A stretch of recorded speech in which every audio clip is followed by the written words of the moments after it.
Put here, can, sir? Okay, yeah, hi guys.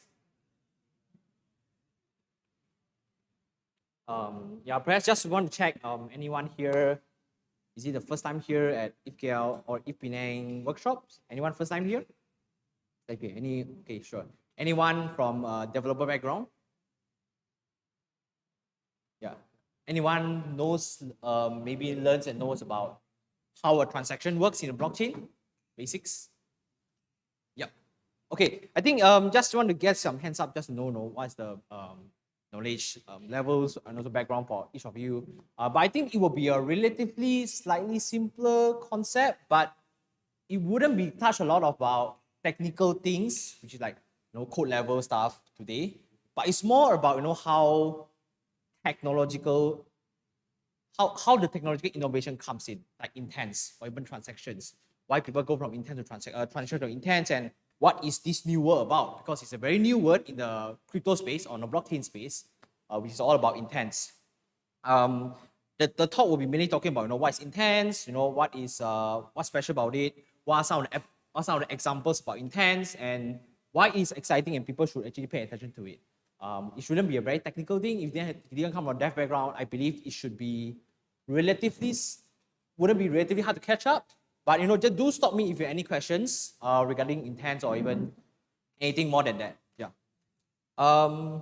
So just to note, just a simple agenda, but I'll just skip this. But here, so first, just want to ask you guys know what's intent, like the usual intent as well, right? But I think usually people kind of talk about intents like the usual intent, like intention, purpose, or something, right? Which is the English that we use, intents. But I think in blockchain, yes, the intent meaning is right, which is telling the purpose or what you want to intentionally want to do, what outcome they want to achieve, which is the same kind of genre in terms of what intents are, what intents means in the blockchain space. But I will actually define slightly differently about intents in the blockchain space, rather than it's like intention or purpose or resolve what you determined to do. It's more like declarative action, so you tell like what you want to do, what you want to achieve. That specify an output state or output or desire state. Like let's say I want to I have some ETH, I want to get as much USDC as possible, right? To swap, I want to swap this ETH to as much USDC as possible. So what I say is basically a declarative action. I want to swap, and I tell you a desire state, an output state. I say I want to swap as much ETH as possible, as much USDC as possible with the one ETH that I have, and figure out how to do it, right? It's basically the same thing as you outsource. You find an outsourced software house. Say I want to build a something management system. Let's say a stock management system. I want to build this management system. I want to use it for my company, and you figure out where to do it with me. I'll just outsource it to you. So it's basically the same thing where you tell your intention, like what you want to achieve, what output state you want to go with, and you kind of tell. It's more like a declarative. You tell what you want to achieve and leave others to figure out how to do it. But I think usually when I talk about intents, right, there's always one kind of part where people couldn't get it, like what intents are part of something important in the blockchain space. Perhaps I would just compare intents with usual transactions. If you go to Etherscan before or any block explorer, you will see like transactions happening on the blockchain. But what's slightly different is that intents, which I mentioned just now, is like declarative, is specific a desire state, right? Say I want to achieve x, x, x, y, y, y. Rather, a transaction is more like imperative, and usually it specify the implementations, like how to do some certain things in EVM. Perhaps we can take some example. I have a meme here. If you can get it, intents are like are stronger, where you can achieve a desire state easier, where transactions are more like it's more traditional, where you specify how you want to do certain things, right? Rather than outsources to others to achieve the outcome state you want to be. So let's go with an example of like how a usual transactions works. Let's say this is a Uniswap UI, right? Take a Uniswap swap example. A transaction will be like, I want to swap like 12 DAI, which is a token, to this amount of ETH on this Uniswap V3 pool, and you sign this message, authorize this execution trace, and compile the opcode and write on EVM to change the state. It's very technical because you are technically telling a system or blockchain like how to do this thing. I want to swap to this amount of, I want to swap A to B, and these are the things you need to do. It's more like specifying. That's why we kind of mentioned it's an imperative kind of thing where you specify the implementation or how to do certain things in an EVM state, which is the Ethereum virtual machine. So this is an example. But the problem here is, right, transaction is good, and this is how blockchain works currently, most of them, where you tell them how to perform certain states or applications. You interact with applications, and applications tell the blockchain like how to do certain states, sign a message, or even create a transactions. But as a usual human, it's not usually what you think, right? If you think about you want to swap token A, token B, okay, if you think about you want to swap token A to token B, you will just say that I want to swap A to B, figure out a way to do it for me. Rather than I'll say you need to do it on this specific pool, you need to sign this specific message, or you need to execute this trace, or do it in this way specifically. It's more rather than you say you want to achieve this output and you figure out a way to do it for me. It's not intuitive in terms of how a human thinks about performing an action in a blockchain. So this is how transaction works. But intent is slightly different. It's similar, like how you order dish or outsource your stuff. That's the same thing. You go to a restaurant and say, I want 2 Penang Hokkien Mee, right? I don't care about how you get the material, how you cook it, or even you translate it to your chef. The outcome I wanted is just 2 plates of Hokkien Mee with the $10 that I have, right? So I specify my output state. I say this is the decorative output state I want. You do anything for me, rather than maybe in the transactions, ordering 2 Hokkien Mee will be, I want 2 Hokkien Mee, I have 10 prawns, I have 2 kg of noodles, 200 grams of noodles, I have some soy sauce and things. You follow this recipe, you do it, right? You just tell them, do it for me. And that's my intentions. And why? Because it's actually match the most of the how people think, where I just want to achieve an output, find a way to do it for me. I don't care about how you do it. So at the end, it's declarative, specify a desired state, and abstraction of implementations. But but why intents, right? Like people like when I'm talking about intents is a new concept coming in to solve some of the problems that transactions have, which is you need to specify how to do certain things, but it's not intuitive in terms of how human thinks. So the problem with transaction is that it's not very efficient, right? For example, I want 2 Hokkien Mee, right? I want 2 Hokkien noodles, and rather than just telling you I want 2 Hokkien noodles, I find an expert to do the best Hokkien noodle for me in the most efficient way. But whether if you make it in a transaction, you need to have the knowledge to tell them, say, okay, you need to get some prawns, you need to get some noodles, and maybe if I'm not a Hokkien Mee expert, I wouldn't know how to do it well. Maybe I go through some wrong route. Rather than getting the brand A soy sauce, I get a brand B soy sauce, which are not that good, right? It's not as efficient as possible. Because where you rather outsource to experts who are the best in doing it and do it for you to achieve the outcome you want, right? So it's not very efficient in that way. You think about same as transaction. Let's say I want to swap, I have 10 DAI, I want to swap to ETH, right? I want to get the best rate for ETH. I want to get the best rate for ETH. Maybe on my end, let's say I'm a normal trader, what I'll do, maybe I'll just go to a DEX like Uniswap to swap it, right? But it may not be the best rate, right? That's why you may want to have an expert or someone who is able to do it for you, say that, oh, I will help you to look around the crypto space, find the best rate for ETH for you, and I swap your DAI to ETH. And you get the best rate, you get the best rate from this. Or even they might optimize to maybe 2 to 3 swaps to get the best rate because they found out this opportunity or ways to extract value, right? So it's not that efficient in that way that you might not find the best way of doing things as you are not an expert of doing it. And I think it's bad UX. For example, let's say now in the crypto space world, you want to order a Hokkien Mee, right? Then you need to tell them how to cook it. I need to prepare prawn for you. I need to prepare noodle for you. I need to prepare the broth, etc. Right? It's not the best user experience because I just want to eat the noodle. I don't want to care anything. Same for transaction. I want to swap A to B.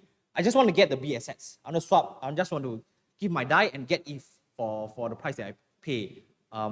If you are not able to just declare the output that you want and someone able to do it perfectly, then it's not the best user experience that you want to achieve, right? So that's the other one. And the third thing is about control and the path to be taken.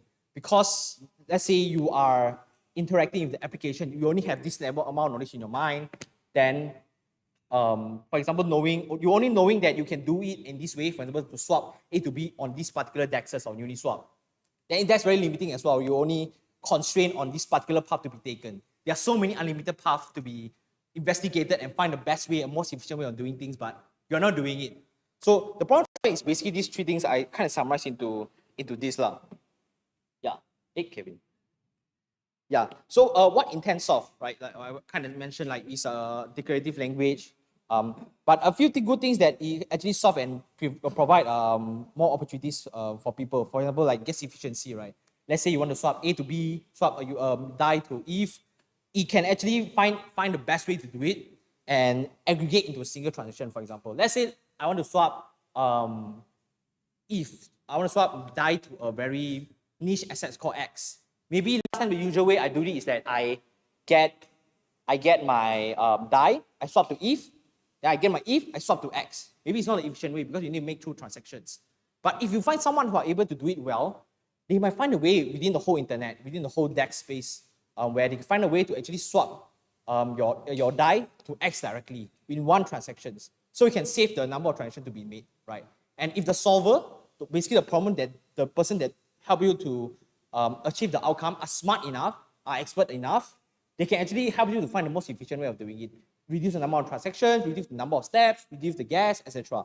So I would say the one thing is definitely gas efficiency. The other thing is just better UX, which I mentioned previously. You just tell what you want, they'll just do it for you. It's magically, this happens. That's why people kind of prefer, people always say, I want a better UX app. This app, UX is not good. Why? Because it doesn't match how you think. So the ideal experience that the application gives you is that it matches how you think about things. Because you want to achieve something, I don't want to think about any hustle and bustle to do other things. You just figure out to do a way for me. And this is the thing I want to achieve. And that matches your intention, and that's a good user experience. And it's intuitive for you. And the other one is cross-domain possibilities. For example, one of the pain points that we have is that you have asset in ETH, and you want to swap for assets, and you want to get it on another chain, right? Now, maybe how you do it is that you need to use a bridge, and you swap the assets and do multiple things at once. But if someone can do it for you, it's like a Uber driver that just, rather than a swap you use multiple apps to actually do swaps and bridging, you tell Uber driver, say, yo bro, you just help me take the ETH DAI that I have, swap to ETH and bridge it to Arbitrum so I can get it on my Arbitrum address. Then the Uber driver will just figure out do it the best way for you. Then it'll be good where if you are able to do like cross-domain possibilities, then it will just be much better for you and a better experience and also more possibilities for you to perform certain stuff. With unified intents, you are theoretically able to do it easier. So we slightly talk about how intents works rather than a usual transactions, right? Let's say rather than a usual transaction where you just tell the transactions, what the detail of transactions to EVM and you execute it, right? But how intents works slightly different is that, you have an intent, right? You user declare an intent, for example, I have one ETH, swap for me as much USDC as possible. Then a new actor, which is why I mentioned just now, you can say the Grab driver or the chef or a waiter to actually understand, digest the intent that you want and turn it into workable transactions, to workable steps to make this happen. Then after transactions are derived from intent, then they will run the transaction on EVM, then to achieve the output state that you want. So the output state that you want is that the transaction they are made on EVM on the Ethereum blockchain. But the thing you want to extract out is that, okay, how you will translate your intention to a transaction itself. So that's the part where intents comes in, where they have a way, to actually write your message in intents in a way to this solver, and this solver will solve it for you. Do all the dirty work for you, and the most efficient way could be, where compared to user transaction, you need to define all the transactions, like how to do A, B, C, and D. This particular transaction, this few transactions need to be made in order to achieve my the output state that I want, right? So if you compare the transactions, it's definitely slightly much better. But then you might kind of ask, right? Is intent something new though? Because it seems like a lot of applications are adopting it. Yes, it's not very new, but I will talk more about it, like what are the parts which are new with the intents and why people are using these terms instead, right? And people also ask about, why you need to use an intent like this, a word called intent for this thing. You just call better UX transaction or something like that.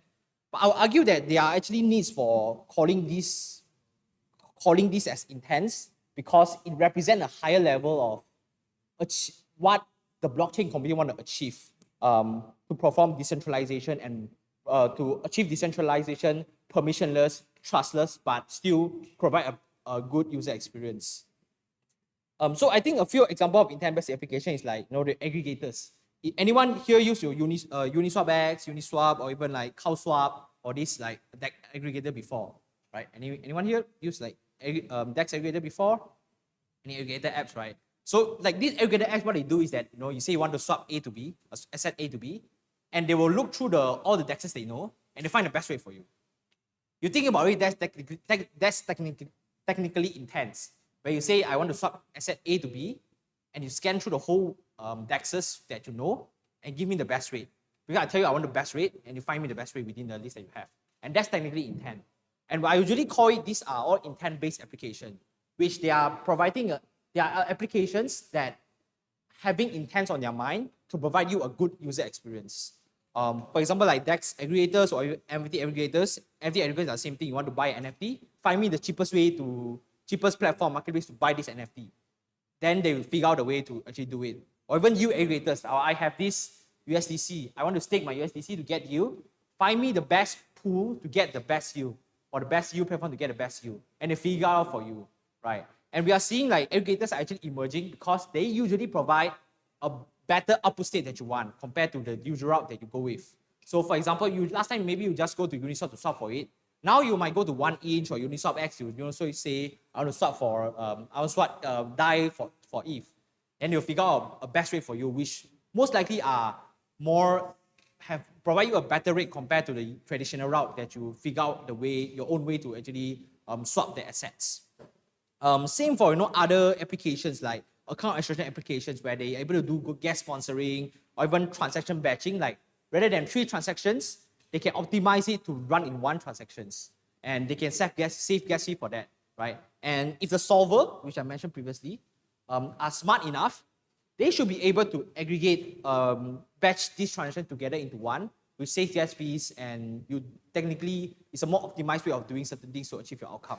And even delegation as well, right? You delegate a platform, say every month, let's say a streaming platform, right? A money streaming platform. Say every month pay my son $500. I put $1,000 in, $10,000 in. Pay $500 to my son every month, right? You tell him the intent, then you'll figure out a way to actually do it for you, to pay your son $500 every month. Rather than you need to tell them like what are the transactions you need to be made, right? So these are all intent-based applications. And why intent-based applications are powerful and people are actually trying to adopt it is because it just provides a better experience. And a better experience is one, and also a more efficient way of doing something, because they are definitely better than you in doing these certain actions that you used to do. For example, find a better rate to get a better rate for swapping assets, right? And that's some of the intent-based application. Maybe I can just take an example like how a DEX aggregator implement intents, right? This is actually from CowSwap. So, for example, a CowSwap, what they do is that, okay, I want to buy ETH with 2 DAI, for example, buy 1 ETH 2 DAI. Then I make a sign. I sign it. I tell the solver, which is a centralized server from this CowSwap or this dApps itself. Then what they do is after this solver, they will actually get the intent, the signature that you want, and they find a way to actually find the best pool to swap 1 ETH for 2 DAI with the best rate, with the cheapest gas, etc. They'll figure out, maybe after they figure out, they look through 10 pools within the crypto blockchain ecosystem. They found out, Balancer have the best rate for swapping ETH to DAI, right? Swapping DAI to ETH. Then they figure it out, then they actually approve the transactions, then they make a transaction to actually swap it and go to the miner instead. So you can see actually the DEX aggregator example actually has pretty similar to the previous example that I mentioned, which is here, where you go intents, you go to a solver to solve and translate into transactions, and transactions go into EVM or a blockchain. Same here, where you declare your intents. I want to swap as much DAI possible. I want to swap for ETH with as much ETH with the DAI that I have.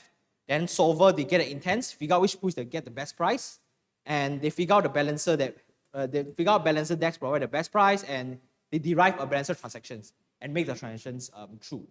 And this is like how a DEX aggregator works. That's why we are seeing people actually like to use DEX aggregator nowadays, or even any other aggregators, because they just provide a better way, more optimized way of doing things. But if you look into, like, for example, like even DEX aggregator or NFT aggregators or U aggregators, the problem with it is, you think about it, like you write a DEX aggregated applications. These are very domain-specific intents. It's like you only can tell them they're only expert in one domain for translating your intents into transactions.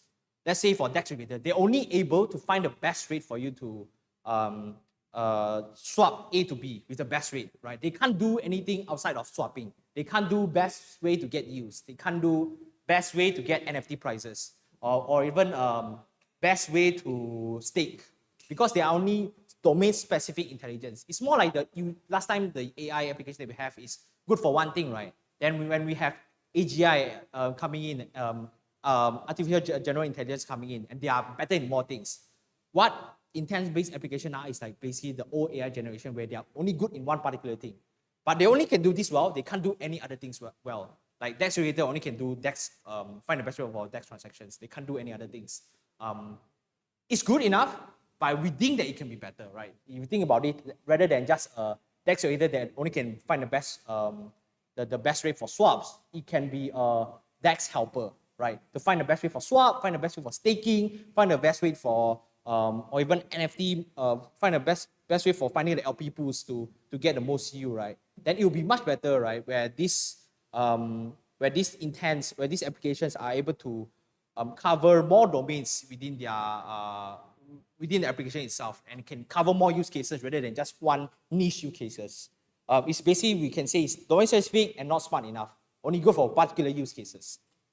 And the other thing is also off-chain. So for example, right, if you look at this thing, look at here, when you actually declare your intents and you submit to a solver are basically a centralized server on AWS, for example, or any servers in somewhere, where you tell them, find a way to do this for me. And they have an algorithm to check all the balancer, all the pool price and find out the best rate for you.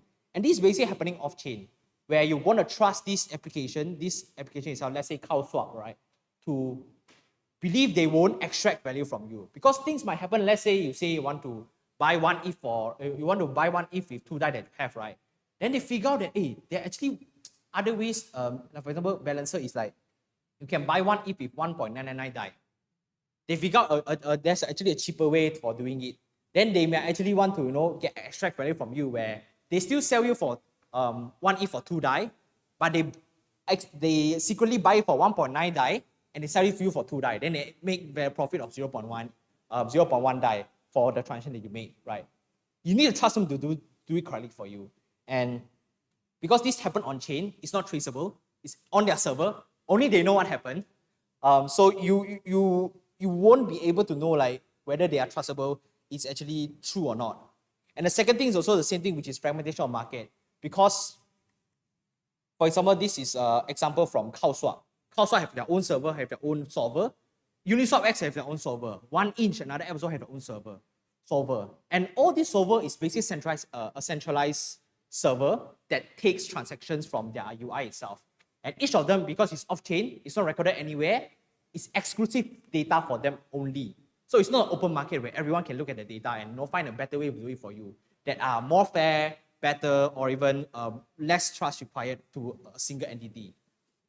So the problem here is fragmentation market, right, where it's not composable for these intents. Intents are consolidated in centralized server for each of the platform, and they are not shareable between them. So that's on off-chain part, and the last part is trust, which I mentioned slightly, where you need other party who are aware of intent and incentivized to execute the intent, right? And currently, what they do is basically they run their own server to execute their own intents, and a few risks that might happen, like trust, greed, efficiency, or even extract value from you. For example, let's take trust, which I mentioned just now, which is basically you need to trust them they won't actually extract value from you, or they won't hide the best news from you, and to give you the best rates, or even greed, or even efficiency. They might prioritize other players, let's say themselves. They have their own trading board, right? They might want to prioritize their own trading board to give better efficiencies rather than giving you a efficient solver itself, right? They want to prioritize like certain tier of users to have better efficiency of solver, right? So these are the things that that intent-based application face. Although most of them are okay, But if you think about it, right, in this case, if you still need trust, there are still a lot of off-chain things happening, or even domain-specific intent-based applications. It's technically the same, similar to our Web2 apps, right? Where let's say you invest in StashAway, right? Only they know your information or your investing information. They won't share with any party. It's on their own server, their own portfolio. Where it's smart and efficient, but it's not decentralized and trustless. You need to trust them to do the right decision. They won't extract value from you. They say they'll give you 4% rate. What if they did 5% rate, then they just don't tell you, then they tell you it's 4% rate. They get the 1% arbitrage from you itself. So it's the same thing where it's smart and efficient, but it's not decentralized and trustless. But why this will happen is because the current blockchain architecture aren't allowed us to do that. So you'll move slightly into intent-based architecture. So people say, oh, these are the problem with intent-based application, which is application that build on intents, right? But these people say, hey, bro, like these are the problem with intent-based application. Let's take a step back, figure out if there is a way to solve like decentralization and so trust issues within intents. So let's take a step back, take this as a goal. We want to make sure we provide a good user experience. And we want to make sure it's decentralized and trustless. So let's take that as a goal, reverse engineer an architecture from ground that makes sense. So that's why we see projects like Flashbot Swath, or even like Anoma, which is another project which is built on top, which is a intent-based architecture project emerges. I'm going to talk slightly about like how like these two projects works in a high level, like how the architecture works. So Swath, right, is basically they are building another L1 chain, which they gonna do. What they do is they do sequencing for they let chains to outsource their sequencing of intents and execute the transactions. They let chains to outsource intents to them, and they're gonna solve your intents into transactions and pass back to your initial chain for settlement. Might sound a bit lengthy here, but let's go into this diagram. Yeah, where usual, like for example, users would just mention, what are their preferred environment. Technically, it's intent lah, but in Swath they call it preference. Basically, like you want to make bridge transactions, you want to make if transactions, you want to make a trade preference or intent. Basically, think about it as intents. Then in Swath itself, because it's L1, they also have their own solver. What they will do is they take your intents and they will solve it and bundle into transactions. Then after they bundle into transactions, they will actually aggregate them bundles and turn it into blocks and settle on the initial blockchain that you have. So how it works is basically, let's say Arbitrum, right? A user on Arbitrum, you interact with the Arbitrum blockchain, you publish an intent, say I want to swap A for B with the best rate. Then after they get the intent, they will submit it to Swath. Swath will get the intent, right? After they get the intent, what they do is that they will have their own solver to solve it into transactions, which is this builder solver will actually execute the market with probably their best execution on transactions. And once it's confirmed, they bundle it together, bundle all these transactions into one block and finalize it. And they send the whole block back to the Arbitrum itself. So it's basically, you think about, because the current blockchain system are only able to do transactions, they are not optimized for solving intents. So Swath said, hey bro, like you guys are not smart enough, right? Technically, he said, you guys are not smart enough, right? I built this architecture for you, and you outsource these dirty works to turn people's intents into transactions to me.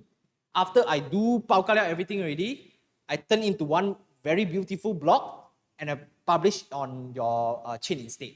So you just outsource all the intent work, all the intent translation to transactions works for me, and I'll figure out the best way of doing it.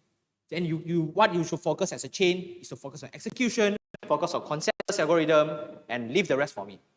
So that's what Swath want to do, which is basically intent-based applications have these problems, and they are not able to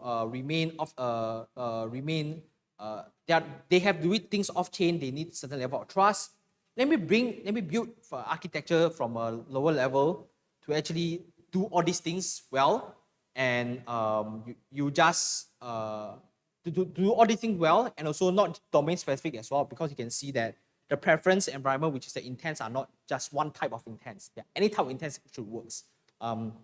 and you just outsource it to me, and I will find a way to actually bundle all these intent into transactions and finalize into a block and publish on your blockchain. So this is basically like how Swath works in a high level.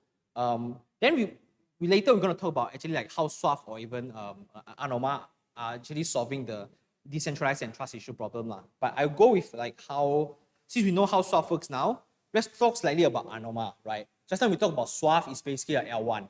It's basically L1 that is like built on top, which is like an add-on software for your normal blockchain. Then these blockchains can adopt it to do intense work, right? Outsource intent work. But Anoma is slightly different. You say they actually don't want to go with that route where build another add-on software. They'll say, we don't believe in add-on software that can do intense works well. We want to build a blockchain architecture from ground up. All these like traditional EVM blockchains doesn't work well.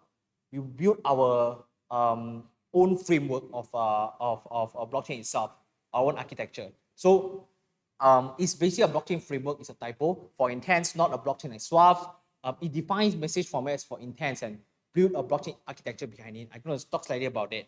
So if you imagine a case is basically like, rather than add-on software on top of it, right? You think about it, it's like last time, there are no blockchains that use past tense. Everyone uses present tense, right? Then what Anoma do is basically say, guys, present tense are not the best thing to talk about historical events. Let's introduce this thing called past tense. And we come up with this past tense format message to the world. Basically, they come up with a new type of message or transactions, kind of like message format.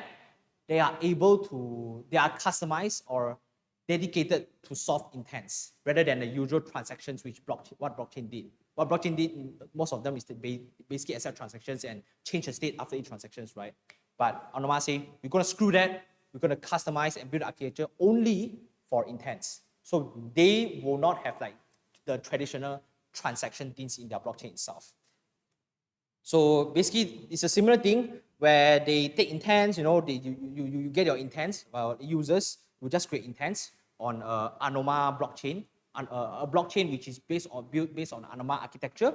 Users will just, create their own intents, and they will just, after the intents will go to Anoma, the Anoma solver itself. Then Anoma solver will just do the magic happens, and they will settle the intent, and they will update the state. Then the users will just verify the state is actually what they want to achieve. So it's basically something like this. The details of Anoma are not very clear yet. It's still a very high level project, but this is the direction they are proceeding with. Yeah. So then what actually Swath or even Anoma or this intent-based architecture are trying to achieve? They are basically trying to figure out a general purpose solution to let users submit intents, right? Because we talk about a traditional blockchain, they are optimized for transactions. You say, or this intent-based architecture, and like Swath or Anoma say, screw that, that's not the best way to do intent work, right? So we want to find out a general purpose solution to let users submit intent. We want to customize for that. We don't want to just build a small solution to hack it around. Let's build this from ground up to solve this problem instead. So these intents are not transactions. Then they might translate it into transactions. Depends on what, like Swath, they will translate into transactions, then they will bundle it and make it a block and publish on your blockchain itself. But Anoma is not at all. They will just solve the intent directly and just do it, come with the output state. After they translate into transactions or may not, then what they do is that they try not to sacrifice decentralization and remain permissionless, but they also figure out an economics that incentivize solvers. So what you can see here is that from a traditional intent architecture, one important role is basically solvers, right? Solvers. And if you want to have the challenge with solvers or the traditional way of intent-based application for solver is that how can you figure out a way to let these solvers decentralize and get rid of trust issues, but also incentivize them to be honest, to be fair, and try not to do scrappy things, right? So if you want to, the problem is like, if you do it in centralized way, it's efficient, it could be efficient, but it's not trustless, it's not decentralized. They might have trust issues coming in. But the dilemma is that if you make things decentralized, coming out with a network, it might not be efficient. You might not have a way to punish the people who are not honest well, or incentivize the people who are honest well. So they need to find out an architecture that actually makes sense, that can incentivize this solver, so that they will actually try to be fair, try to be honest, and incentivize to be honest, so that they will keep the system going well, so that these solvers will actually solve the intents of users and turn into transactions. So user happy, I also happy. I incentivize user happy because they just say what they want, I'll do it for them, right? So what they basically trying to do is they figure out economics that incentivize solvers while not sacrificing decentralization and remain permissionless. So they are trying to go a different way, which I mentioned, right? Just now, like Anoma is basically a framework. They just want to say screw everything, just build things from ground up. Or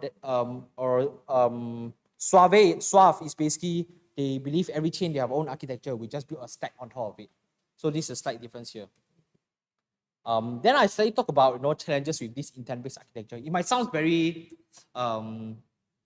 very nice, right? Like, hey, bro, screw the transaction work which are not efficient. Let's do everything with intents. But they also have their own problem at the end, even if you argue that it's decentralized and even permissionless and give a better user experience. They are still risk for like off-chain computations. Because if you think about it, right? For example, Suave is basically another blockchain built on top of other blockchains, right? Let's say Arbitrum, they outsource the work to Suave. And blockchain have this problem, it's called Oracle problem. These two blockchains don't know what happened on each and one. They are still, like, let's say Arbitrum, they outsource to Suave, is technically off their own chain already because they didn't know what actually happened in Suave itself. There's still some level of trust that need to be made, where you say, I will trust Suave to make a fair decision and solve the intents and come up with the best way to bundle all these transactions into a block. So there are still off-chain combination that happens, which actually introduce certain level of trust to be made, right? You need to trust this party to do things well. And off-chain computation is definitely not well because it's not recorded in this current blockchain itself. It's another software that built on top of it, or another blockchain is built on top of the current blockchain. Even the other thing is centralization risk, right? Let's say the whole world actually use Suave as an intent solver, blockchain, right? Every blockchain, let's say Arbitrum, ETH, or even Polygon, Starknet, Optimism, do the same thing. We just outsource everything sequencing to Suave, and they will do it for me, and they will finalize the transactions, and they'll bundle into a blocks. They'll bundle into a blocks, and they'll finalize in my blockchain. But then introduce centralization, which are like how can Suave make sure that the transactions are true? There are no other things that could cause single source point of failure. And that's the second point of centralization risk. The third point is basically like new middlemen are introduced. Like if it's a transactions, it's basically like you telling the blockchain, you do this. No one involved between you and me. So if you are able to define the transactions well, you will do as what you think, right? But if you introduce a middleman, which is solvers, or like Suave, what Suave are doing, it's basically a new middleman on between you and the end state itself. You just say what the outcome, they will do it for you.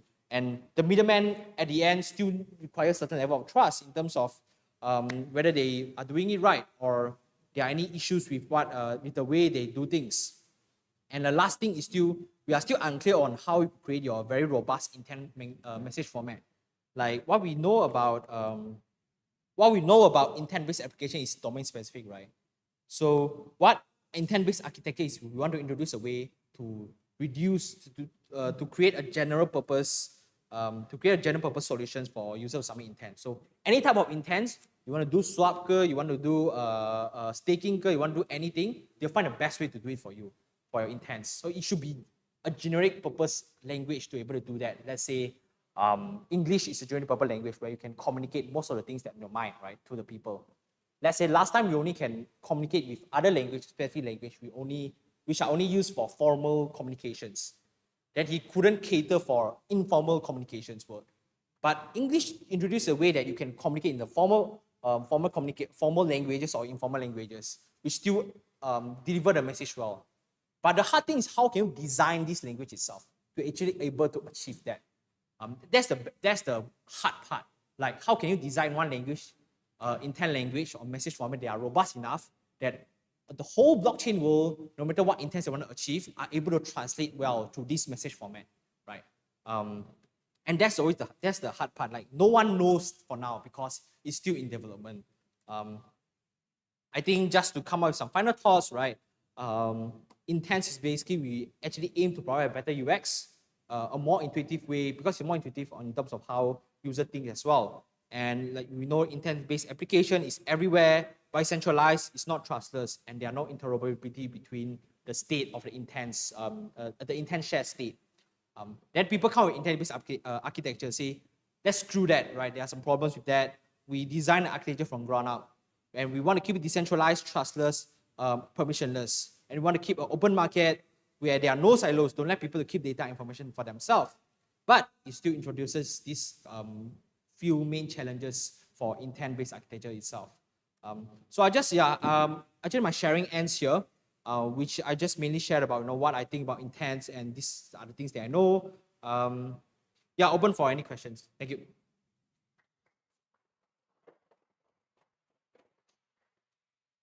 Yes, any questions? Yes.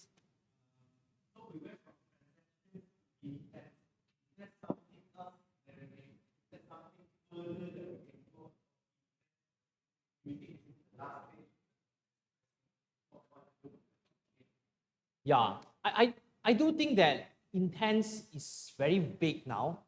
No one know like how intense gonna be like. Is it gonna be like a mathematical equation, kind of like A plus B then go C, or it's more like a languages where different way of saying the language will achieve the same state, right? So I would say that intense in the high level is to tell you the outcome, things you want to achieve, then you find a way to do it.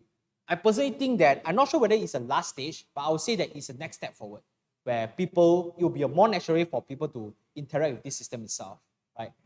If you think about the same way of like Web2 applications, the way that you interact with Web2 applications, how they design a good user experience for you is basically, they just do what you want to achieve. They just help you to achieve, to get to the value state as easy as possible. Let's say you want to make a transaction on Touch and Go. They say, I want to let you do it as easy as possible. What do you want to achieve? I'll do it as easy as possible, like for you. And as long you're able to introduce a robust enough language or message format, then it should be able to cover most of the cases for users. But not sure whether it will be the end state, but I'll say it's the next state forward. And maybe it will be also introduce a lot of opportunity for people as well, right? For example, people might actually get value. Like for example, we ourselves, maybe let's say an MBV searcher, what they are able to do is that if they are able to do a better job than solvers in extracting, translating, find a more efficient way to translate intents into transactions, then they are kind of able to predict what's going to happen soon. Then they're able to front run all these transactions well as well. That's just one of the things they are thinking about. Yeah. Yes. Us.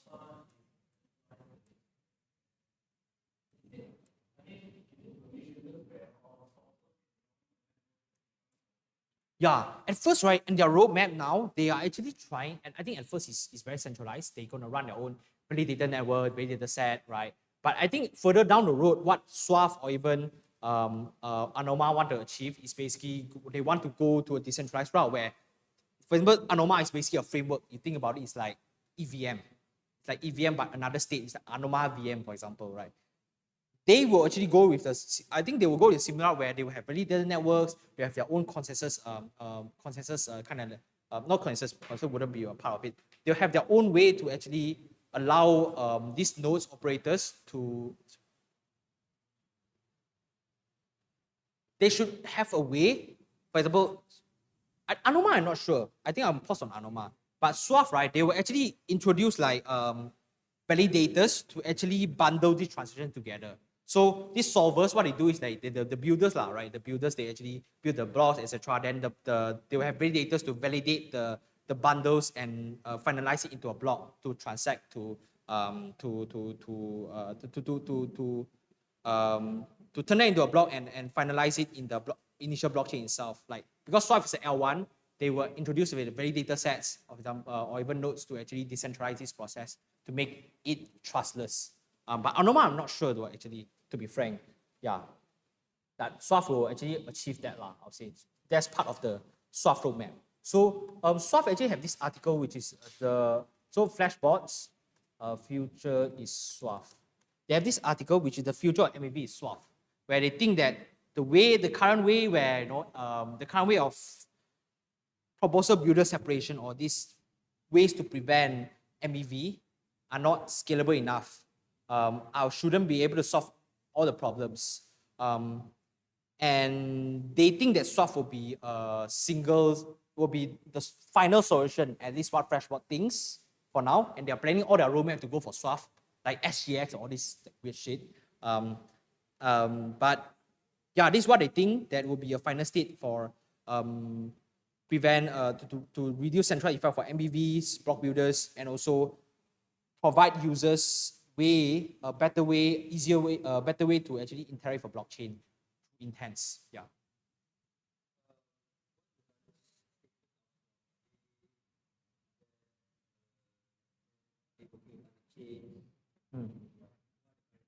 You mean what the current status of Swift, right? Current status of Swift is still very early stage. So they have this Swift roadmap,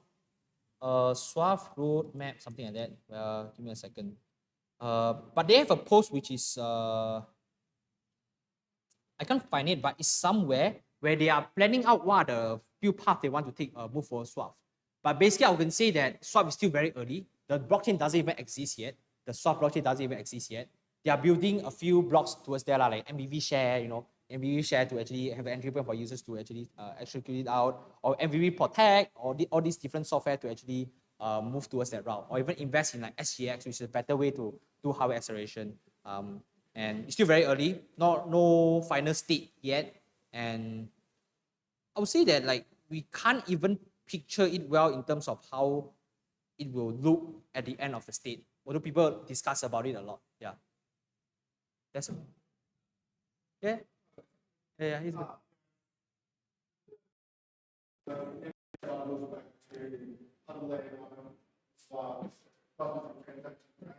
Sorry? With swap, submitting the bundle, the solver submitting these bundles, but we would have to have like some optimistic roll up, because the solver could pretty much put some malicious transactions in there. Yeah. So we have some optimistic mechanics to... Yeah. So they will have a way to actually, because you think about this, like Swap is L1, that all the other blockchain they want to adopt them go to this same L1, and they will finalize the state of the intents into blocks to come back to your blockchain itself. So they will actually have a way, it's not clear yet, but they will have a way to actually make sure that the transactions finalized are actually, the transaction finalized from intents are actually valid, and are actually valid because they, at the end, they want to validate they want to create aggregate the bundles into blocks and come back to a blockchain. They will have valid data sets to actually validate these transactions or within the block itself to make sure it's valid. But it's not sure like how we're going to achieve yet. It might be similar to the execution of, similar to like optimistic raw or any other things where they or even ZK raws where they actually validate this through zero knowledge proof. But it's still unclear yet. Yeah, it's still unclear yet. But they have something interesting called MEVM, which is their own version of privacy type of like EVM, which are most likely to adopt for this particular use case, for their own use case, to actually translate intents into a final state of it. Yeah. But yeah, so they want to make their own EVM smart contract, MEVM smart contract, so these blockchains can interact with Swap itself, and Swap are able to come up with the ideal state that they want through the MEVM smart contracts. Yeah. But basically, not sure yet, I would say. Yeah. It's very early for this thing, for these few things. Yeah. It's still very theoretical based, at least for like what Freshbox Swap and Anoma, is selling a vision. Steps are not there yet. Yeah. Yes. Yes, Uniswap X is basically similar to this, which is like CowSwap, where you have a solver, and the solver will actually find the most profitable pool for you. Yeah. So Uniswap is basically a similar thing. Yeah, just slightly different. Yeah. In terms of implementation.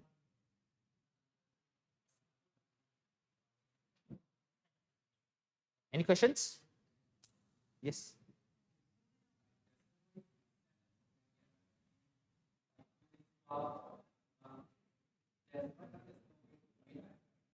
No, no way yet. No way yet. Yeah, it's not even published. It's not even released. It's in development stage.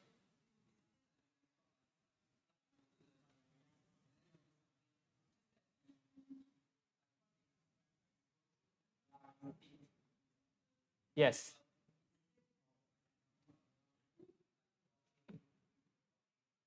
Yes.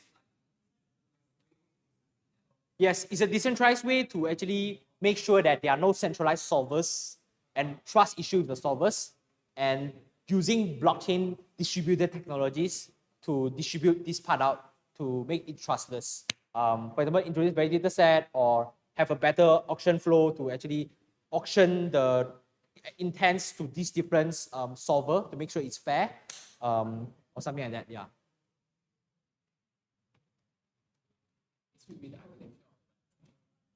Yeah, this part of the current architecture is more like what we have, like a normal blockchain, but this is more like the people experiment with the new architectures for blockchain system itself. So intent is more something experimentation architecture, but that people come out with to come out what they call the third generation of blockchain. But it's not confirmed that this will be the third generation. It's more like an experiment that people are making in terms of the blockchain architectures. Yeah. For intents. Yes. Yeah.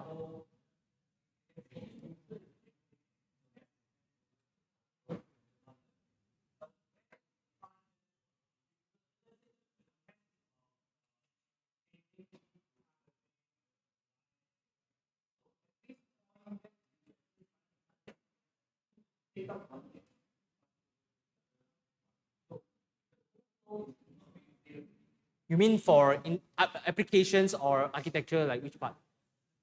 Any part? Yeah. Yes.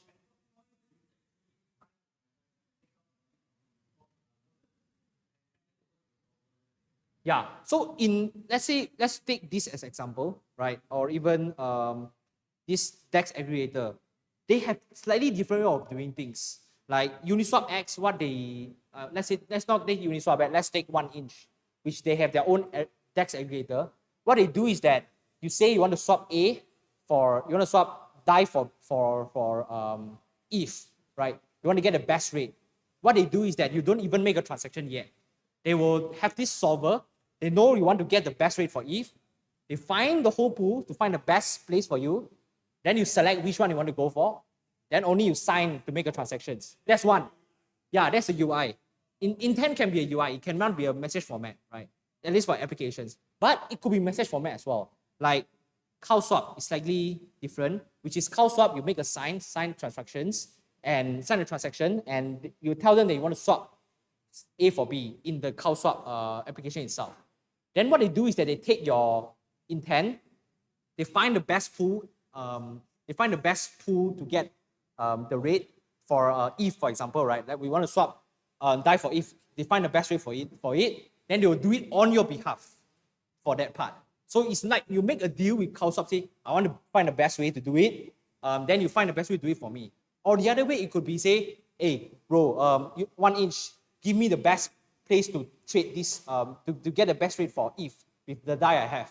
Then they give you the result, they return you a list of results for you. Then you choose one to make the transactions. So the architecture for this application might differ, like depends on how they want to counter extra considerations. For example, like If you do it like the 1 inch way, we tell them you want to achieve something, then they send you a list of results, then you click and you sign, they were actually able to front run you because they know you want to do their transactions.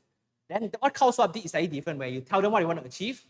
I make a deal with CowSwap, you're going to do it for me, and they find out the best way to do it, then they do it on your behalf in the batch way, in the batch transaction way. They do it in one batch, so no one can know the initial information earlier. So it depends on the trade-off they want to make, like where the transactions comes through and where you deal and which party that you actually deal with in some way. Yeah.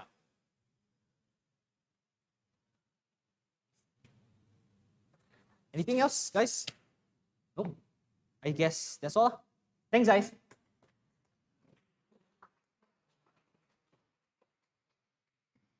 I pause.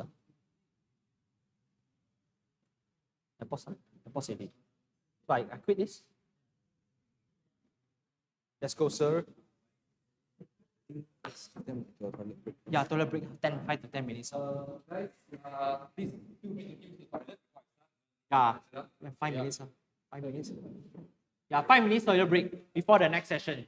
Yeah. So Wang Kang going to share about zero knowledge virtual machines, where how these applications, how like yeah, basically he'll talk about it lah. I don't know actually.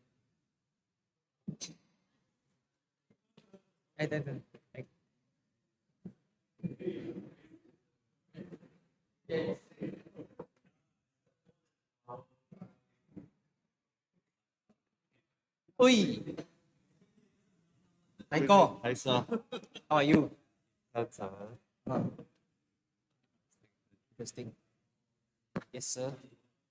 I need to. Go. Same class. oh, No demo. I think I'll just. I change the.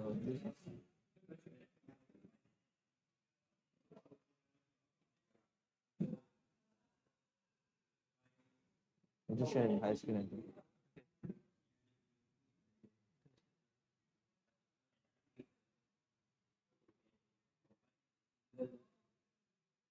Okay.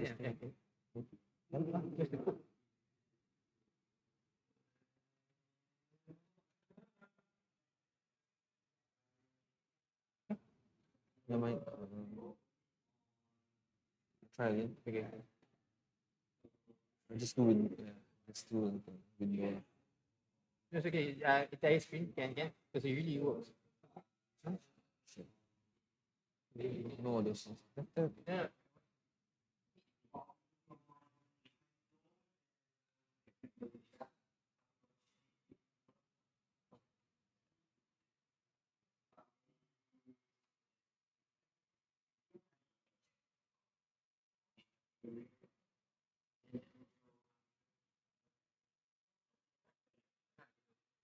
Can I? Okay, send this to Telegram. Okay.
Very cool.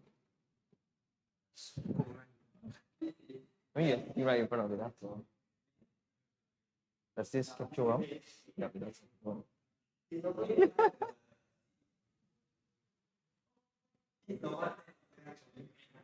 I just wait for another 2 minutes before I start. Yeah, push it that over.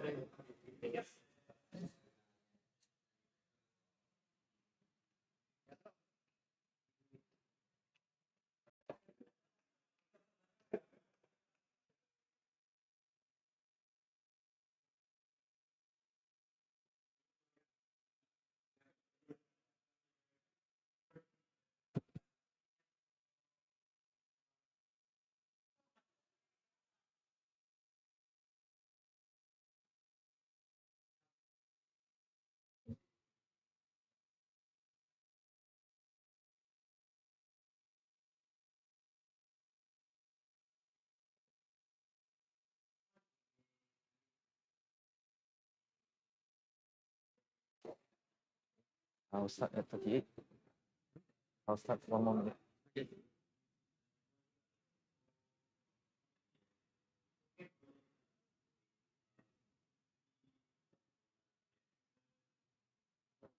Since there's a lot of L2s, right?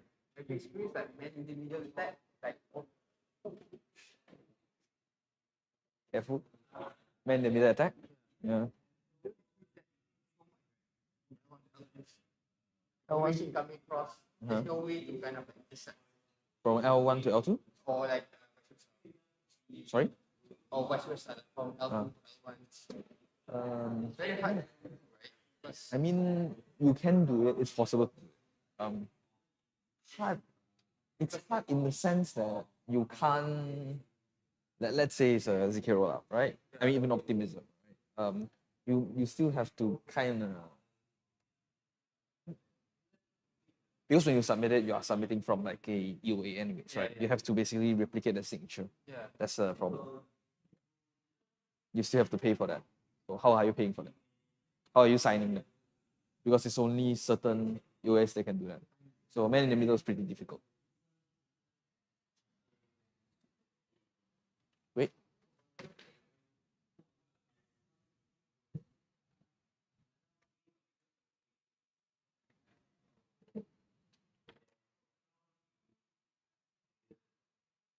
Okay, great. I'm gonna start soon. So yeah, by soon I mean now. But yeah, anyways, so good afternoon. Thanks for staying here. A bunch of you have left. I'm Meng Kang, and I'm here to talk about ZK VMs and where to find them. So before I start, anyone here that is non-technical? Okay. Anyone here that knows about ZK? Okay. Good. Now you'll get to learn something about it. Okay, so what is ZK? What is VM? What is ZK VM? What the hell is it, right? It's 4 letters, 4 different letters actually. What does it mean? So let's try to dissect each of the words, each of the letters in a sense, and try to understand what it's about. So ZK refers to zero knowledge, and it's essentially a way of proving a knowledge of a secret without revealing the secret itself to the one you're proving to. It usually involves 2 parties, a prover and a verifier. And in these cases, usually the prover wants to prove to the verifier that, hey, I know something, I know some secret, I know some information that, I want to prove to you that I know it, but I don't want you to know that I know it. I don't want you to know the exact secret. So this is usually done via cryptography. In this case, it involves a lot of math that utilizes elliptic curves or even hashes itself. So that's a very simple example here. You see clearly? Not really. Roughly. So essentially, there's a prover, a verifier, and in this case, there's a trusted party. It can be a bank, it can be an institution, it can be a hospital. And let's say you, as the person that has certain information with that entity. So let's say I have a bank statement and I want to prove to another person, or maybe your employer, maybe your insurance provider, maybe someone, maybe the government, that, hey, I have this amount of money in my bank. And in this case, what you can do is you can get that document from the bank, which you now own, generate a proof of the document, of the information in the document. Let's say you want to prove that, hey, I have at least a saving of 10K, right? And I can generate a proof on the document that I've done, send that proof to whoever I want to prove it to, in this case, the government, and they can then verify it without me actually sharing the document. So they can just take my proof, verify it, put it through like a verifier program, which is just a program that verifies the proof you've given it, and tell you if it's a correct statement or an incorrect statement. So one might ask, how does the proof look like? Or like, how does it look like? Well, I'm going to dive a bit into the code. It's a very simple example, so don't worry about it. So it's not very clear, but here, this is essentially a program that tries to prove, so the prover tries to prove to a verifier that I know a secret, a password, right? So the hash function is just a function that takes in something and then just generate gibberish from that thing that you put in, the input that you put in, and this is consistent throughout. So basically it's a thing that take your input and just turn it into a complete other things or complete different letters, different combination letters that doesn't make sense. But if you give it the same thing, same series of words, it should return the same series of letters. That's essentially what the hash function is.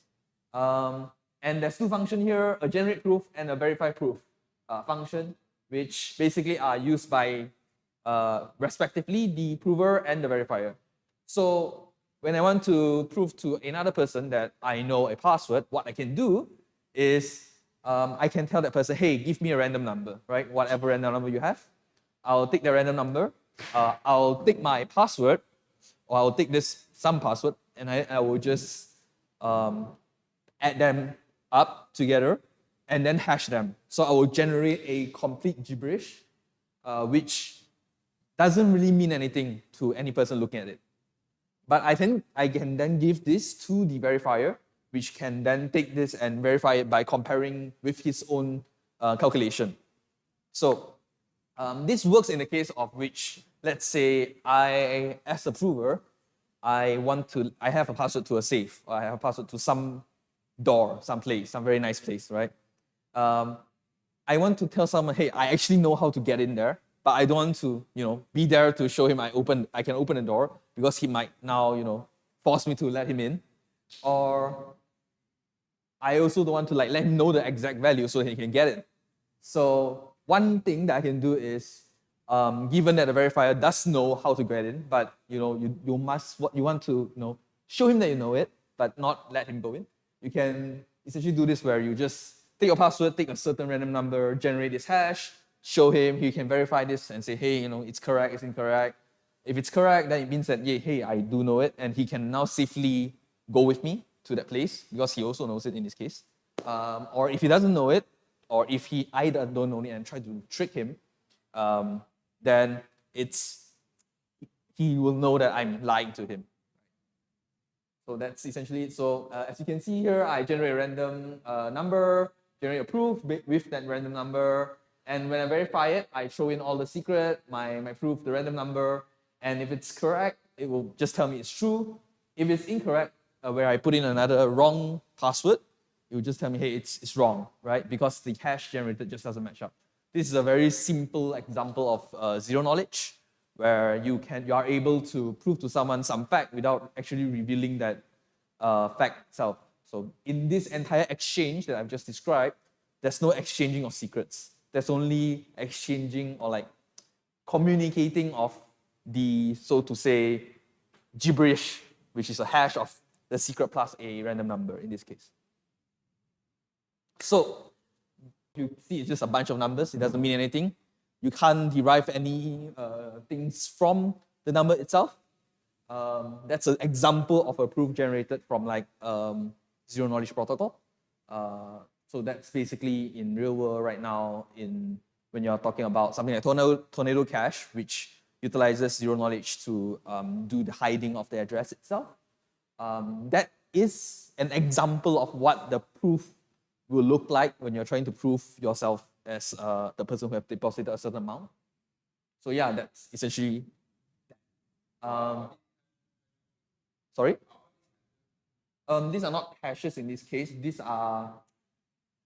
are not hashes, but they are numbers that correspond to the things that you are the inputs, right, in a certain way. But you can't really reverse it.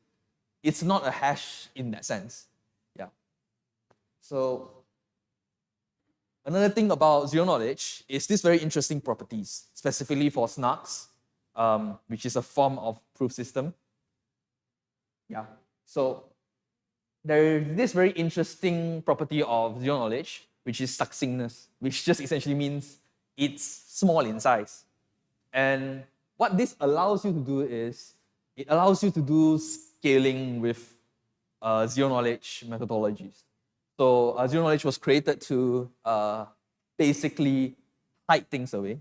But in the process of discovering how to, hide things away from people, they've also discovered that, hey, I also can make whatever I'm trying to prove smaller. So instead of, sending transactions instead of sending a bunch of transactions when you are trying to, let's say if you're L2 and you want to send it to L1, instead of sending a bunch of transactions, you can now just send a proof.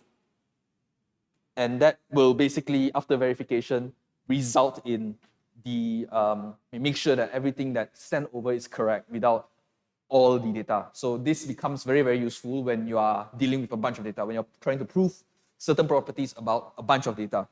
So that's what the succinctness is about. So far, okay? These are part of the proof. The entirety is the proof. So pi A, pi B, and pi C are components of the proof generated. So in this case, it's actually a Groth16. It's using the Groth16 protocol for Groth16 proof system for this specific proof. This is generated for that. So this is a very simple table that showcases essentially what are the sizes estimate for what proof systems, and as you can see, the communication complexity, which is the proof size, snarks are O1, which means that it's constant, meaning that given the things that you're trying to prove, it will almost always be a constant size. You can see this becomes very useful. It's essentially, it acts as a form of compression of information while allowing you to prove the fact itself. Yeah, essentially that's it. So now, the next two words, VM, virtual machine. To put it very, very simply, it's a computer written in software. That's essentially what it is. It's interesting in that when you do things like this, when you try to write a machine or a device or a machine, computer, right, in software, it starts to allow you to do some interesting high-level abstraction and optimizes some part of the process when developing stuff. So what it does is, instead of requiring you to compile your code on every device based on the device itself, so you need to have multiple, for example, let's say I want to let something run on my Android device, I will need to compile it to, I will need a compiler to actually compile my code into the binaries or the machine code in my Android device. And if I need to then run the same code on my computer or my laptop, I will have to have another compiler that does that. So instead of doing that, what I can do is, hey, I will just write a emulator, a software emulator essentially, emulator on that accepts a certain set of low-level inputs, something like assembly. And with this emulator, which I can then compile to, we still need the compiler, but which I only need to compile once for the emulator for all the devices. And with this emulator on there, I can now just throw in bytecodes or intermediate representations that can now be then passed to this emulator to run the code. So now I don't need to look for all kinds of compilers just to compile my very high-level code into the lowest level just so it can run. I can now just compile it to a bytecode which is still lower level, but it's an intermediate representation of, instead of just machine code, it's that. And we can just take that and just pass to the machine itself, which will run it for us. So it's actually closer to us than all of you think. I believe most of you are familiar with most of this. Anyone of you here haven't seen any of this? Any? Okay. So just like a quick run through, Ethereum. So the Ethereum blockchain runs a virtual machine called EVM. Python, Ruby, Node.js, they all are essentially a VM. So they have their own bytecode, which your high-level code of console.log compiles into. And that bytecode is passed to a VM that will take it and run or translate it to actual machine code. The one at the bottom right of me, but bottom left you is Cairo, which also have their own VM. It's quite interesting. Java and .NET, the industry favorite, they also run on a VM. But their VM is very interesting that it performs some optimization to allow your code to be more efficient. So you can compile it once, they optimize it once, and when you run it on a VM, they use certain techniques to make it run even faster. So with ZK, now we know ZK, now we know VM, right? Before that. So this is essentially what an EVM looks like. It consists of multiple parts. Essentially, when you run an EVM code, every line of your code will basically get translated into bytecode, which is more than one bytecode actually, which is the operations that you're doing. And the bytecodes, what they usually do is just a series of very simple operations like add, multiply, divide, or just moving things around, moving the memory, the stack around to achieve the end action. So, for example, a very simple addition in Solidity will actually compile down to multiple bytecodes that also does some checks for you, some very nice checking for you, like, hey, I need to make sure this addition is possible, it doesn't overflow. These are some interesting things that the compiler to the bytecode does for you, and the VM itself actually just runs this bytecode. This is also why, although we have many languages like, I think FE, is it out yet? I'm not sure. But Viper, for example, they all compile to the same bytecode. They are different languages, but they compile to the same bytecode. And they all can run on the EVM. So yeah. So, as I said, you know ZK, you know VM. Right now, let's try to combine both of them. So what does a combination of both of them do? Well, it brings the benefits or the characteristic of ZK into virtual machines, basically into your code. And it allows you to achieve either of those two things or all of those two things. One is scalability. As I said, the fact that it's succinct makes it so that you can compress your information and prove them right.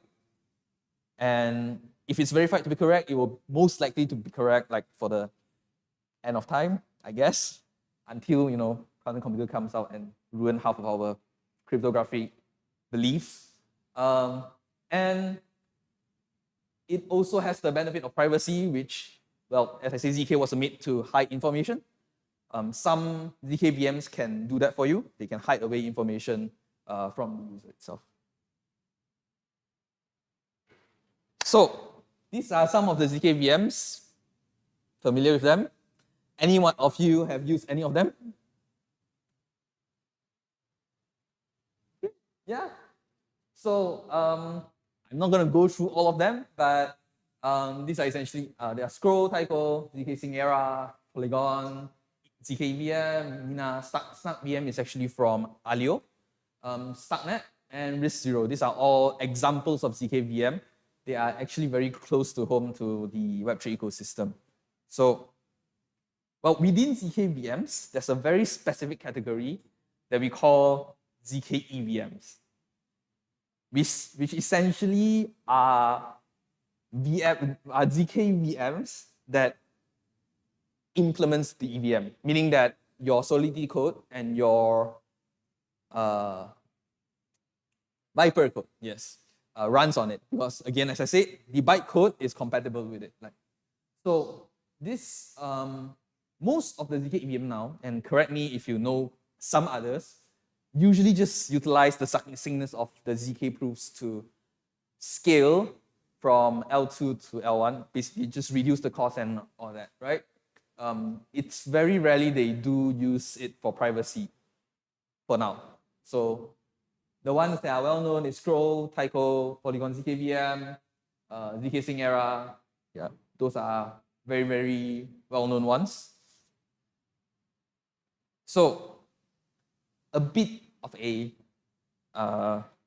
details on ZK VMs. There are different types of VMs, ZK EVMs, according to Vitalik. So this is actually taken from his article. So there are 5 types in this case, but they are actually, so type 1 refers to ZK EVMs that are fully Ethereum equivalent, meaning that everything is the same.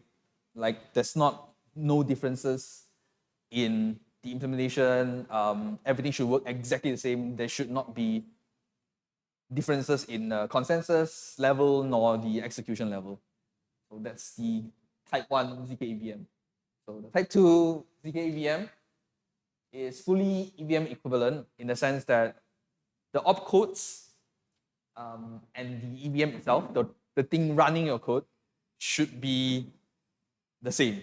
There should not be any changes to it. So for 2.5, it's just a modified version where it tries to be as close as possible, but still allowing it to do some interesting stuff like adding precompiles, which essentially adding precompiles to speed up your code, which essentially is a way to optimize. So it allows you to skip over some very hard process of proving certain operations. So for example, the hashing function called catchup 256 is extremely hard to prove in the ZK world because it's very hard to do, I believe, division, which Kerchak uses in circuits form. In basically the math, it's very hard to make the math work for Kerchak in when you're trying to prove it using zero knowledge. So that's why 2.5 allows this trade-off. There's 3, which is almost EVM equivalent, which involves a lot more precompiles. Usually, it also changes certain behavior of your code when you're trying to execute it in a type 3 ZK EVM and then type 4, which is high-level language. These are not really EVMs anymore. Most of the time, they are just different things that has the property of that utilize the property of zero knowledge, and run on a VM. So the types. So why do we need the types here? The types is just for us to understand certain properties about the implementation of different EVMs and what they might or might not bring to the table. So yeah, a bit more deep dive. This is very getting a bit technical, but I wouldn't say too long on this. So I keep talking about ZK EVMs or like VMs in general. So let's try to understand how is it ZK, right? We know VMs take in some instruction and then just execute it, right? When it executes it, it goes through the memory and it tries to perform the aforementioned action. So how ZK EVMs work is basically for each of those actions, it tries to prove that it has run and it has changed the state in the determined way. So it tries to generate a proof that you have run certain instructions, and not only that, you are running it correctly. So that's what the ZK part come in. So I think you can see a little bit here.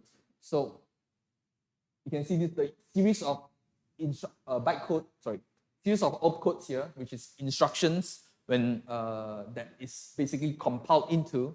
So normal Solidity code will compile into this, which is basically a series of opcodes. And these opcodes basically represent a combination of, or like all the operations you're trying to do in code. Like let's say if you're trying to save a value into the storage in the Solidity code, right?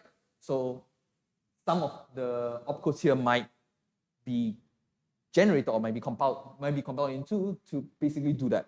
So that's what the opcodes are. And for each of these opcodes, a circuit would be required to, like, a circuit would have to be implemented to prove these opcodes. So I'm more familiar with Scroll, and I believe this is the case for Polygon ZK EVM as well. So in this type of ZK EVMs, how they do it is they essentially need to implement a circuit, which is fancy talk for a program that takes in a certain opcode and then, takes in the opcode and also the state and tries to prove that you have done that operation. It's just we call it a circuit because that's how it's represented when you're trying to convert a program into an arithmetic form, which is useful for proving the circuit itself. So yeah, that's what you need to do. So for, let's say for push 1 here, I'll have to write a circuit for push 1 to prove that push 1 can be executed successfully, to actually generate that proof on that. And there's also copy, push to invalid, core value. There's like a lot of opcodes here. So for each of them, you have to do that. That basically explains why a lot of ZK EVMs require that amount of time and effort to actually maintain. Because you actually have to implement a new circuit for each opcode you're trying to do. So, no more EVM. So let's just talk about the things that are not EVM. So not EVM, ZK EVMs.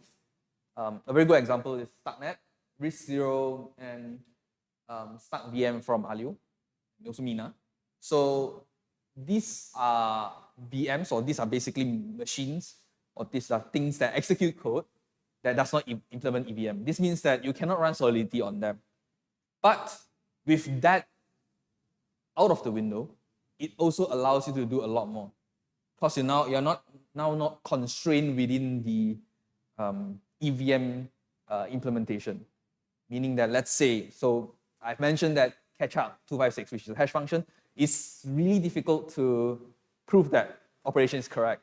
So you can choose not to implement that as well and implement some other hash that is more friendly for your VM itself. So that helps a lot in optimizing the virtual machine. So yeah. So there is also a very interesting way of doing this. You might think, hey, I have to implement an entire virtual machine just to do things. So someone out there looked at it and be like, well, I don't really have the time to deal with that.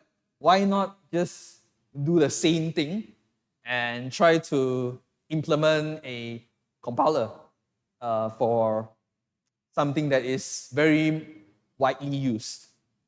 So in those kind of cases, something called ZK LLVM was basically created. So LLVM is, you can think about it as a C compiler, which is basic, so C and C++ compiler, which allows you to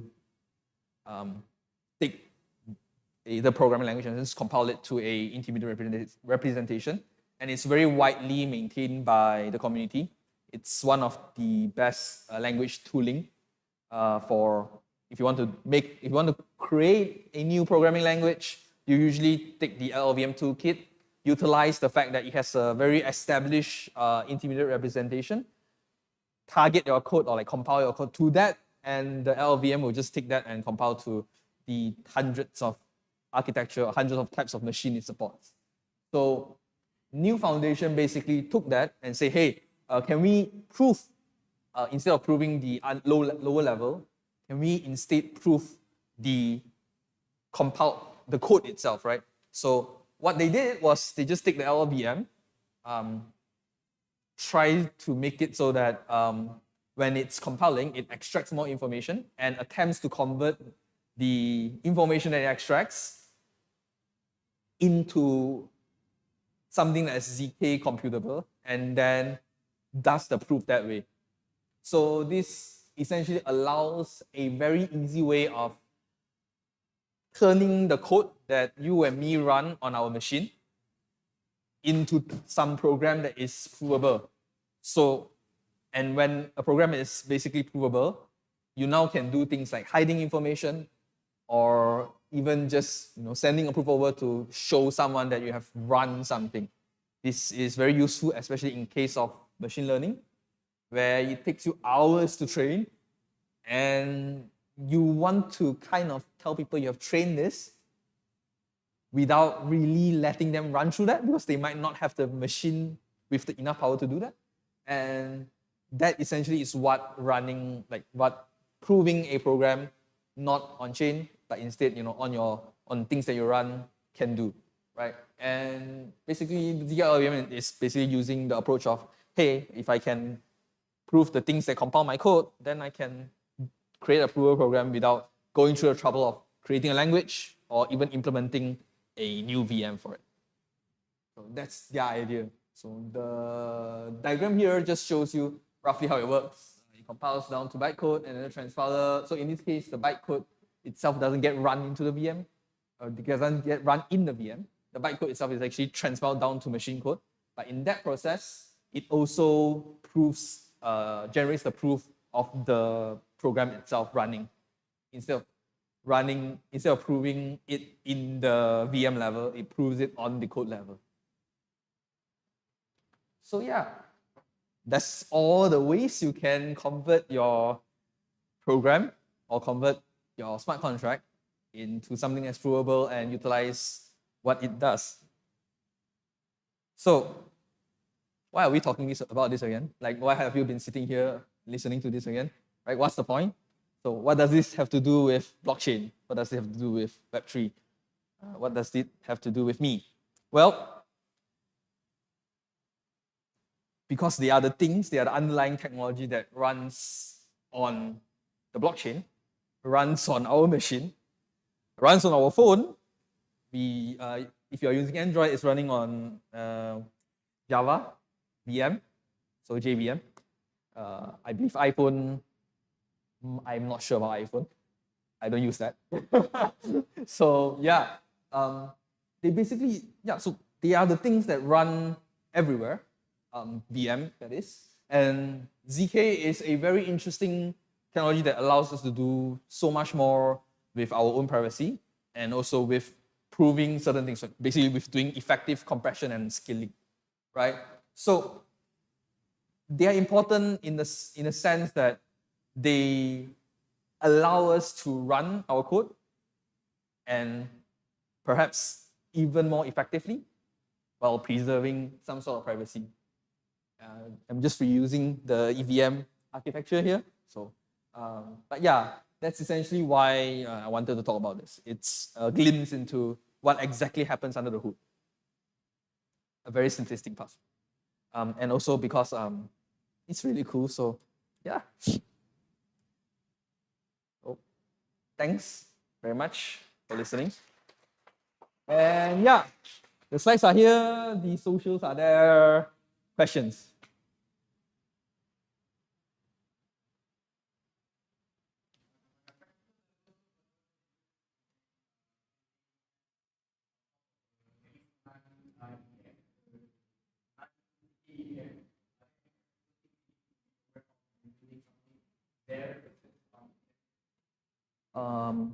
Yes, definitely. So for one, if you're building on a ZK VM, especially when in regards to blockchain, I mean, even when not in blockchain, but yeah, in regards to blockchain, the main concern is always to learn the things that are compatible with a VM. So if you are already familiar with the Solidity ecosystem, it doesn't really make a lot of sense to abandon all that and just go to a new ZK VM. That is something that basically, so to jump into a ZK VM basically requires the effort of perhaps relearning a programming language. So for example, Starknet has their own programming language called Cairo, which is very Rust-like. But even so, the concept and the differences might require you like some time to get used to. That's one of the caveats. But if you require certain things, like let's say, if you require privacy, for example, you might want to go with Alio, which gives you a programmable privacy programming language for their own ZK VM. So in that case, it might make a lot more sense. But if you are just trying to do a smart contract and utilize a cheaper gas fee, maybe a ZK EVM is more than enough. Yeah. Which slide? One with the opcodes, sure. Yep.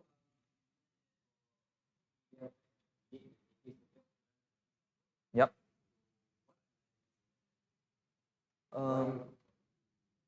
So in this case, when it comes to ZK EVM, we talked about the types, right? So when we talk about ZK EVMs in general, what we want to achieve is essentially to allow you to run your Solidity code that is runnable on Ethereum or anything that's running EVM. Polygon itself does run on EVM as well. So we want to allow code from there to run on our ZK EVM as well, which essentially allows you to utilize the benefits. So for example, it reduces the gas fee, for example, right? Without you needing to relearn another language. That's the idea, to basically allow this scaling without much drawback. So in that case, it's really difficult if I try to, let's say, prove the entire program for each smart contract. Because now for each smart contract I've generated, I have to prove that we run a certain way. And for each, and that is a lot more work than say, hey, I just need to prove the bytecode. I don't need to prove anything else. If I can prove the lowest level of execution, which I will need a circuit for them for, then I don't need to worry about how the code might look like.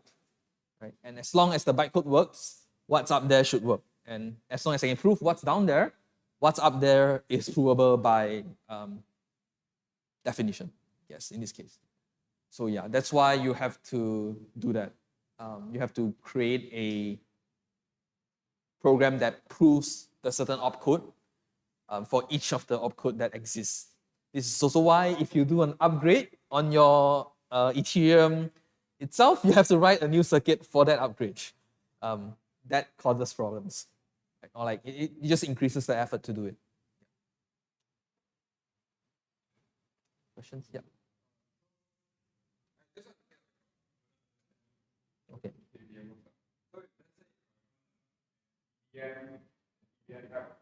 So the event requires very high computation resources to run that setup. So let's say if I use like ETHKL, so I can actually just compress the resource into like a group and then execute it on that resource. Like say, So for the case of EVM, so the thing is, even if you, okay, let me phrase this correctly. What it can do is, given let's say you have a very heavy computational piece of code, what it can do is, in a less expensive environment, you can run that code once, generate the proof of you running that code with its output, and then the person looking at that execution does not ever have to rerun your very expensive code ever again. They just have to verify.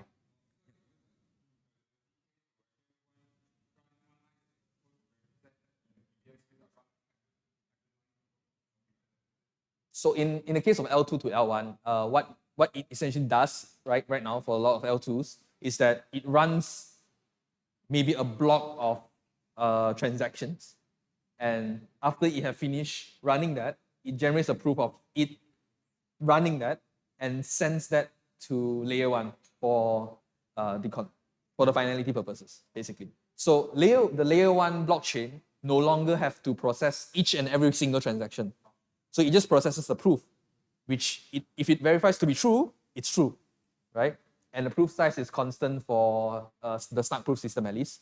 So by proving this very, in comparison, smaller piece of proof or like bunch of words, you essentially have verified that I have run the code correctly.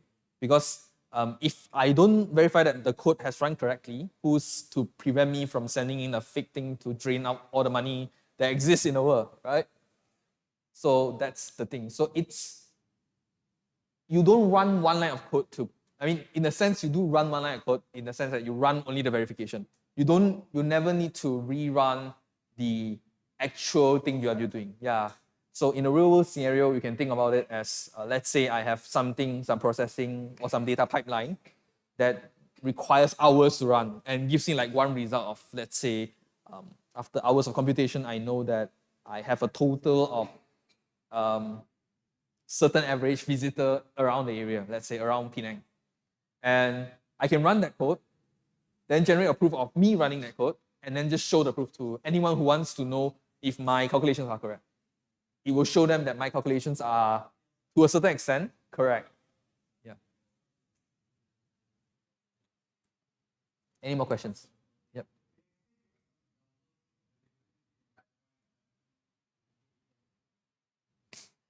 That's a very good question. I'm not sure if I can answer very correctly, but let me just go to that slide. So actually, this helps me a lot. So here, basically, you can see, so it essentially, so the difference that's most obvious between type 1 and type 2 is the fact that you can reuse almost completely everything that works for EVM on the type 1 ZK EVM. So you don't really need to change like anything. That's what it does. Because it basically uses everything. The environment is the same. You are not adding anything into it. The consensus can be reused. And that's why type 1 is, that's what type 1 is, so to say, is about, is defined as. For type 2, you can have some differences. You can have its own set of consensus, which allows it to do things like the ordering of your transaction. You can do sequencing for you, which gives you a bit more flexibility. But what it requires is just that, hey, the code runs the same. But for type 1, it's not only the code, it's everything else. So it shouldn't differ, if at all. Yeah, I would say that's probably the biggest difference. Most ZK EVMs right now that I know of, it's a variation of type 2 or type 2.5.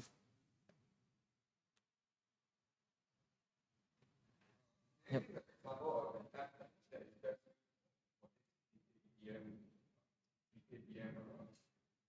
Okay. So for EVMs, for EVMs, their ZK equivalent essentially just is there to help scale. So they want to make transactions cheaper. That's the main reason. For other cases, let's say in real world use cases that is not blockchain related, you may want to use it during machine learning because you might want to, again, machine learning takes a long time. If you can prove your training process to someone else, you will never have them run the training process. Right now, there's this very interesting problem in, I think it's still quite common in academia, where people can tell you, hey, I've trained this model in this way in the paper. And you try to replicate it, you can't, because either you don't have the hardware or they hide some information or they didn't write, right? Not hide, maybe they didn't write. You will never know how ChatGPT is really how they say they train it. You will never know. And you cannot verify it unless you go work there and you ask the person and you look at the code. So the only way you can do that is that, right? So this essentially allows you to say, hey, I've trained this thing that is insanely large and I can verify that I've trained this thing correctly. That's one of the use cases. It's very useful in heavy computation. And the privacy use cases are usually for sharing information without leaking extra stuff.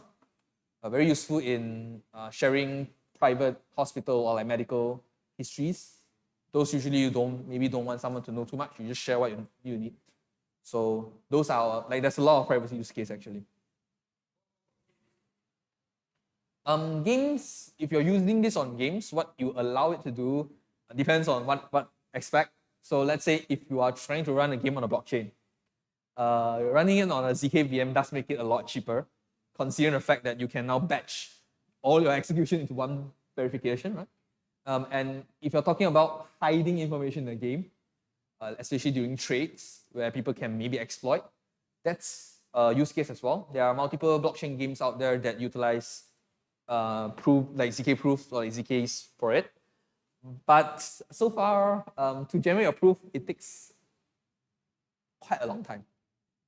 I would say a small proof can take about like 30 seconds to 1 minute. And a lot of the ZK VMs have this problem of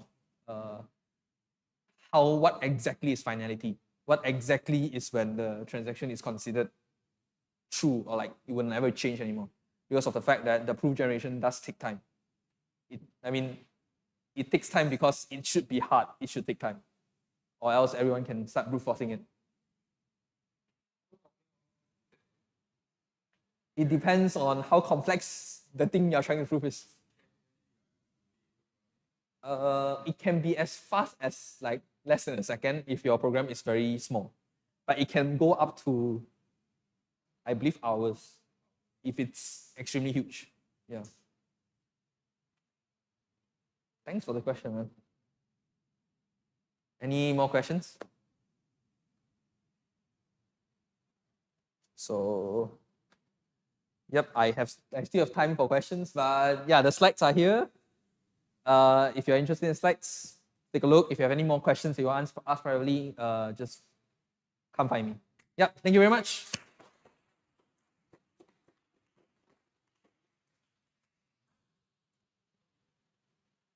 Can I close it now?